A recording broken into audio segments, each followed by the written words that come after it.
한 문제를 놓고 반복적으로 생각한다면 그것을 걱정이라고 부른다.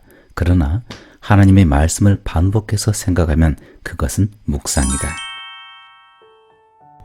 일주일에 한 번 교회에 가는 것만으로는 혹은 매일 아침 경건의 시간을 갖는 것만으로는 하나님과 친밀한 관계를 유지할 수가 없고 그 관계를 발전시킬 수도 없다. 하나님과의 우정은 모든 삶의 경험을 하나님과 나눌 때 이루어진다. 물론 매일 아침 예배 시간을 정해놓고 드리는 것은 매우 중요하다. 하지만 하나님은 우리 스케줄의 한 부분 이상을 원하신다. 하나님은 모든 활동, 모든 대화, 모든 문제, 그리고 모든 생각에 참여하기를 원하신다. 우리는 하루 종일 하나님과 끝이 없는 대화를 할 수가 있다. 무엇을 하든지, 그리고 일을 할 때 무슨 생각을 하는지 하나님과 대화할 수가 있다.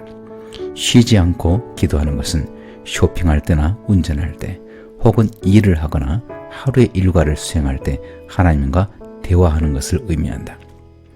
하나님과 끊임없이 대화하는 법을 배울 수 있는 고전이 하나님의 임재 연습이다. 이는 17세기에 로렌스 형제에 의해서 쓰여졌는데 그는 프랑스 수도원의 조리사였다. 그는 식사를 준비하고 설거지를 하는 것과 같은 가장 일상적이고도 작은 일도 예배 그리고 하나님과의 교제로 바꿀 줄 알았다. 그에 의하면은 하나님과의 친구 관계에서 가장 중요한 것은 우리의 행동을 바꾸는 것이 아니라 태도를 바꾸는 것이다. 우리 자신을 위해서 하던 일들을 하나님을 위해서 하는 것이다.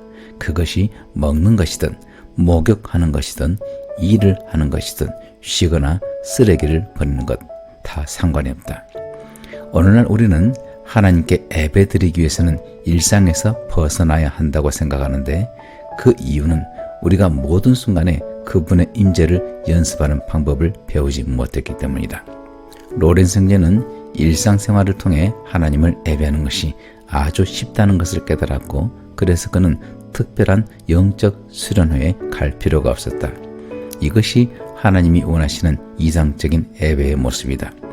에덴 동산에서의 예배는 참석해야 되는 이벤트가 아니라 영원히 계속되는 것이었다. 아담과 하와는 항상 하나님과 교제했다. 하나님이 우리와 항상 함께 하시기 때문에 지금 있는 장소만큼 하나님께 가까운 곳은 없다. 로렌스 형제가 제시하는 또 하나의 방법은 어려운 말을 사용한 긴 기도를 하려고 노력하기보다는 하루 종일 계속 짧은 대화와 같은 그런 기도를 하는 것이다. 집중력을 유지하기 위해서 머릿속에 떠돌아다니는 생각들을 없애야 하기 때문에 기도에 길고 어려운 단어들을 사용하지 말라. 긴 말들은 대부분 다른 생각을 하게 한다라고 로렌스 형제는 권고한다. 성경은 쉬지 말고 기도하라고 이야기한다. 이것이 어떻게 가능한가? 한 가지 방법은 숨 기도를 하는 것이다. 많은 그리스천들이 몇 세기 동안 이 방법을 사용했다. 이것은 한숨에 이야기할 수 있는 짧은 문장 혹은 간단한 구절을 선택해서 기도하는 것이다. 예를 들어서 당신은 나와 함께 계십니다. 나는 당신의 은혜를 받습니다. 나는 당신을 의지합니다. 나는 당신을 알기 원합니다. 이런 문장들이다. 가능한 자주 이 기도를 반복해서 마음에 깊이 박히게 하라. 하나님의 임재를 연습하는 것은 하나의 기술이고 발전시킬 수 있는 습관이다. 마치 음악가들이 쉽게 아름다운 음악을 연주하기 위해 음계를 매일 연습하듯 우리도 하루 일과 중 각기 다른 시간에 하나님을 생각하는 것을 스스로 노력해서 연습해야 된다.